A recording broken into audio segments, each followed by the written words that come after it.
Alright, let's talk about making a big pot of Cajun Gumbo right at home.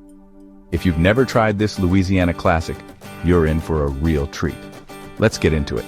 First, grab a large heavy pot and set it over medium heat. We're starting with a roux. Don't be scared. Add half a cup of vegetable oil and half a cup of flour. Now stir, and keep stirring. You want this mixture to turn a deep chocolatey brown. It'll take about 10 to 15 minutes, so stay patient. This is where the flavor magic happens.